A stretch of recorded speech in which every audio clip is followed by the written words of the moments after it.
अस्सलामुअलैकुम, welcome to another video. उम्मीद करती हूँ कि आप सब लोग बिल्कुल ठीक ठाक खैरियत से होंगे। आज की वीडियो आपने थंबनेल से पता लगा ही लिया होगा कि मैं मिरर साफ़ करना आपको बताऊँगी।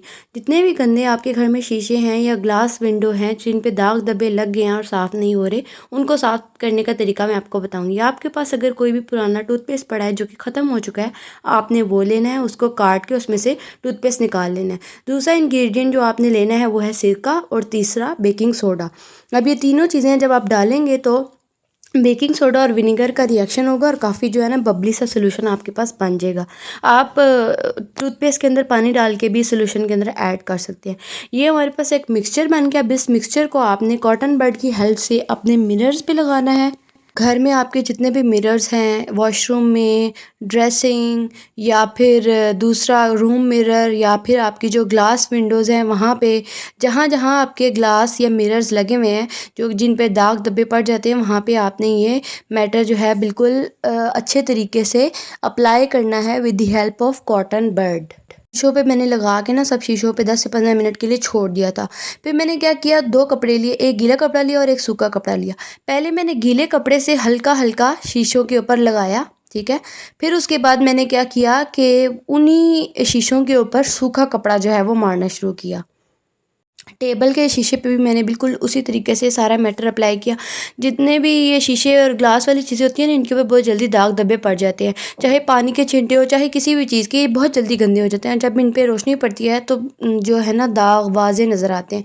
तो बजाय इसके कि आप गंदे शीशों और गंदे टेबल से गुज़ारा करें, गंदी विंडो से गुज़ारा करें, आप इस मैटर को अप्लाई करें, 10-15 मिनट के लिए छोड़ दें। 10-15 मिनट के बाद आपने गीला सूखा कपड़ा जो है उससे मारना है और उसके बाद सूखे कपड़े से मारना है। यकीन करें इतना अच्छा आपको रिज़ल्ट मिलेगा कि आप मेरा शुक्रिया अदा करेंगे इस वीडियो के बाद।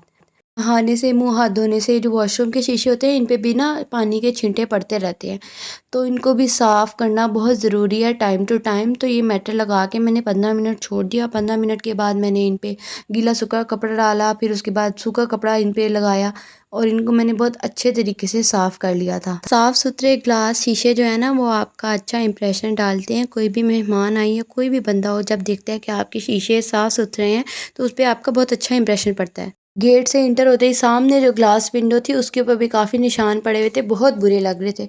तो मैंने इस तरह करते करते किचन में भी हर जगह जितनी भी विंडोज़ थी ना सब के ऊपर ये लगा दिया और 10-15 मिनट के बाद मैंने इसको साफ़ किया। बहुत अच्छा रिज़ल्ट मिला। सूखा कपड़ा मैं मार रही थी। विनेगर और बेकिंग सोडा का एक साथ इफ़ेक्ट, उनका अलग-अलग भी इफ़ेक्ट काफ़ी ज़्यादा होता है, लेकिन एक साथ उनका काफ़ी ज़्यादा इफ़ेक्ट होता है। क्लीनिंग में बहुत हेल्पफुल है। आजकल आपने देखा होगा जितनी भी क्लीनिंग की वीडियोज़ हैं, सब में यूज़ हो रहा है। ये देखें ज़रा, आफ्टर मैं दिखाती हूँ आपको किस तरह शीशे मेरे चमक रहे थे, माशाल्लाह बहुत खूबसूरत लग रहे थे। आपको भी अगर अपने शीशे घर के जितने भी हैं गंदे हो गए हैं, साफ़ करने हैं, तो आप ये ज़रूर अप्लाई कीजिएगा और मुझे फीडबैक ज़रूर दीजिएगा कि आपको ये कैसा लगा और आपको इसके रिज़ल्ट कैसे मिले। ये देखें मुझे तो, क्योंकि इसके रिज़ल्ट बहुत ज़्यादा अच्छे मिले। उम्मीद करती हूँ आपको आज की वीडियो बहुत पसंद आई होगी और आज की वीडियो आपके लिए बहुत ज़्यादा हेल्पफुल रही होगी। नेक्स्ट वीडियो का इंतज़ार करिए और मुझे सब्सक्राइब करिए। अल्लाह हाफ़िज़।